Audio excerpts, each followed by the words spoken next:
the Commission wishes to say the following.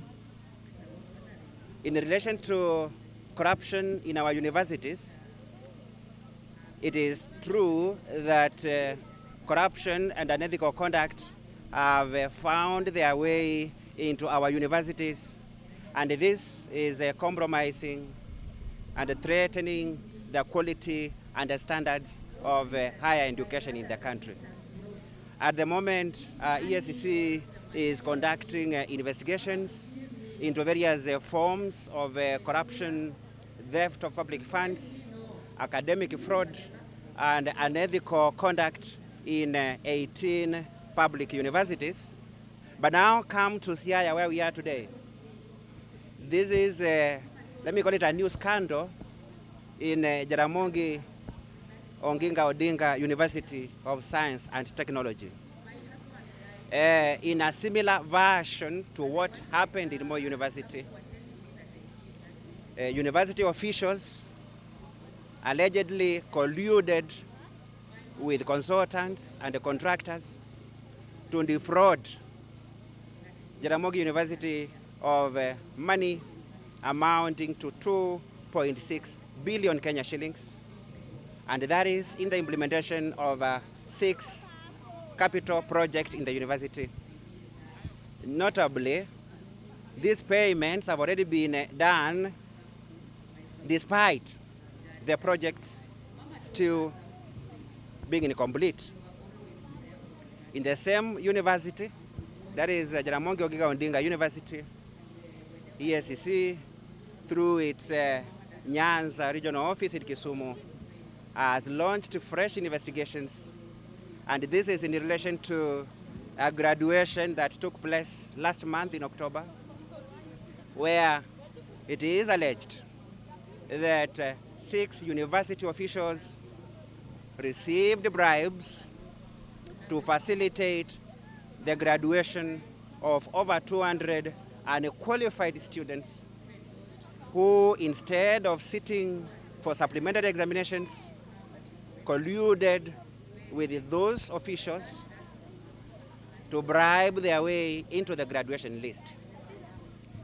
EACC has already moved in, and even as these investigations continue, the Commission expects the university management to take appropriate administrative action to remedy that menace, because if those allegations are confirmed through investigations to be true, then that would be a serious problem. So if you look at what is happening in our universities, and from the pattern that is emerging from the reports already received from 18 universities, it is clear that most of these problems are caused by serious leadership and governance problems. For universities such as Moi and Nairobi, the very top, the vice chancellors, council members are accused of being part of that problem. And that is why you saw the University of Nairobi the other time, instead of heeding the advice from EACC to take administrative action to correct a mess where a person without the required qualification has been given a senior position, instead of taking action, they wrote back to EACC trying to justify why the officer should continue in office. We rejected that suggestion from the chair of the council of the university, and we have given them 30 more days effective from 5th of November to take action. In respect to Jaramogi Oginga Odinga University, there are aspects that require action from the regulatory bodies, from the university itself. So as EACC deals with the issues relating to corruption and the criminal aspects, there are those other quality issues that require action by the relevant bodies under the Ministry of Education. We want to challenge the Ministry of Education also to strengthen frameworks for management of quality and standards in higher education, because the investigations that have been undertaken are indicating gaps. You cannot understand why such a thing would happen in a university that has a council and a Vice Chancellor who have a responsibility to ensure that the right thing is done. We also want to urge the lecturers. They have been on strike asking for more money. It is a very high level of moral impunity on the part of some of them to facilitate students who are not qualified or who have not sat exams to graduate or otherwise attain qualifications on the basis of bribes. So to address this problem in the university, there is need for concerted efforts, and those efforts will require different stakeholders to take different actions. There are things that the ministry ought to do. The regulatory bodies under the ministry ought to take certain measures. Those responsible for quality and the standards ought to take action to ensure that we have in place strong controls to assist. Finally, the investigation relating to the 2.6 billion Kenya shillings in Jaramogi Oginga Oginga is underway. The former Vice Chancellor, who is the main culprit and who worked with other officials to orchestrate this, has already been visited. There is a search operation has been undertaken in his homes in Nairobi, Homa Bay and Kisumu.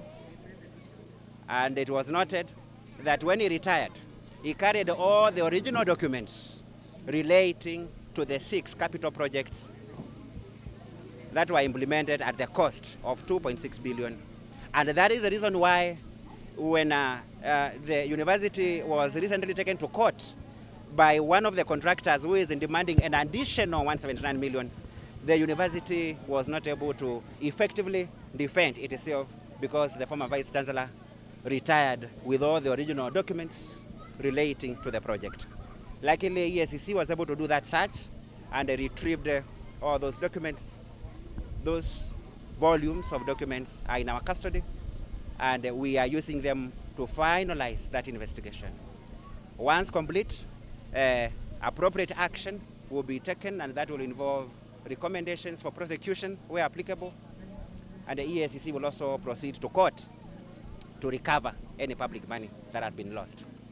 Meanwhile, in relation to one of the projects at Jaramogi, there was a further collusion for the contractor to come forth and demand 179 million at a time they knew that the university did not have the documents to assess what has been paid and what has not been paid. That contractor has successfully obtained orders from Siaya High Court, but in view of the new evidence from the documents retrieved from the home of the former Vice Chancellor, EACC will be proceeding to the High Court in Siaya to ask the High Court to open that matter afresh with a view to setting aside those orders. It is important to also note that the contractor who was involved in one of the projects and who is demanding an additional 179 million Kenya shillings has already frozen the bank accounts for Jaramogi Oginga Odinga University. Its bank accounts are frozen because a contractor who has already been paid monies not due to them has gone back to make a further claim arising to irregular variations that have been done to that project involving collusion with the university officials. That is the former Vice Chancellor, the former Deputy Vice Chancellor, and the 4 other officials. I must clarify that unlike the University of Nairobi and the Moi University, where the top leadership is part of the problem, at Jaramogi, the current administration, and I'm talking about the newly posted Vice Chancellor, are supporting the investigations. And these issues relate to the management that was there before. It is important that this is clarified. Thank you. We are living in a country where integrity has really gone down. Men and women who are in places of responsibility, as you know, as Kenyans, take advantage of the place that they serve in, the positions they serve in, to take away that which belongs to other people. integrity has become very, very scarce in our country. I can tell you where we work as EACC, we have seen big scandals that we follow of people who are very respectable. When you see them, when you know them, some files that come to us, you just get amazed. You say, you mean even so and so? You know, because there are people that you know and that you have seen in public space, you respect them, and yet you find that they are involved in all kinds of negative practice of corruption, embezzlement of funds, fake certificates, and all those kinds of things. And you wonder what has gone wrong with our society, and how can this be changed? That is something that troubles us as an agency of government that has been tasked with the responsibility of fighting corruption and standing against evils. And as I was thinking about this in the context of my mom's passing away, I confirmed or reaffirmed what the Bible actually says, that train up a child in the way he should go, and when he is old or she is old, they will not depart from it.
Have the Josiah family where I got married. Maybe you'll just stand up and again or but that is I will read by the grace of God. Mama Joyce Noinole Higamar Elfachiel Miochiko Pralega Boro. May God bless you. I have another team that is the family now. The family from Kapunja. May you just stand and wave. The family from Kapunja. Thank you so much. Lastly, I have Tula was the second born of Daniel Oginde. Currently, I'm serving in Machakos Diocese. I'm serving in Siokimau Archdeaconry in EACC Good Dokolondo, the parish, the choir. Amen. Thank you. That is the love of Mama. That's why they are here. So when Mama taught me about love, I always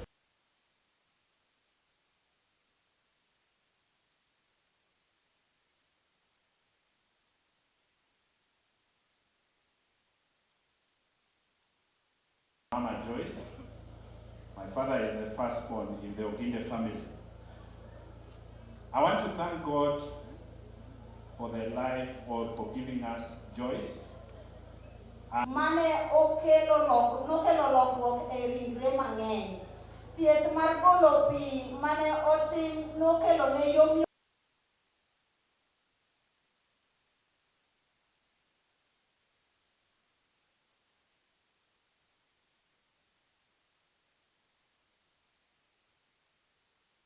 mang'eny okalo, koro un gi thuolo mar chiko itu kendo mondo uwinj sigand mama. To kapok adhi nyime, wamiye mama na thuolo mondo chungo mos dipo nogero winjruok maber kodgi. Ode ne en kama welo duto moa machiegni gi mabor ne yudo kar yweyo. Kata obedo ni ne otim thieth mang'eny, yomyom mare ne pod tin, kendo noyweyo gi kwe tarik 13 dwe mar 11.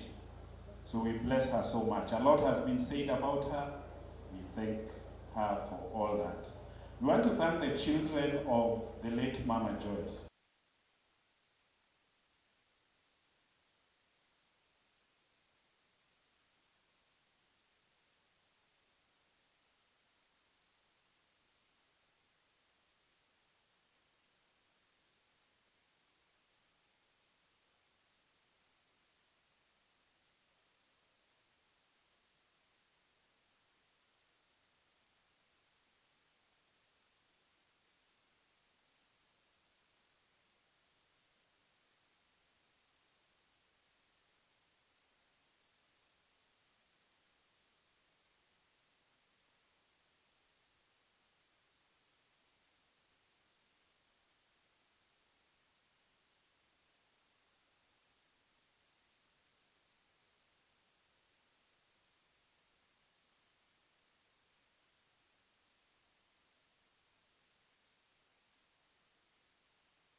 Mother and a great-great-grandmother for the impactful life that she lived that has impacted us in different ways.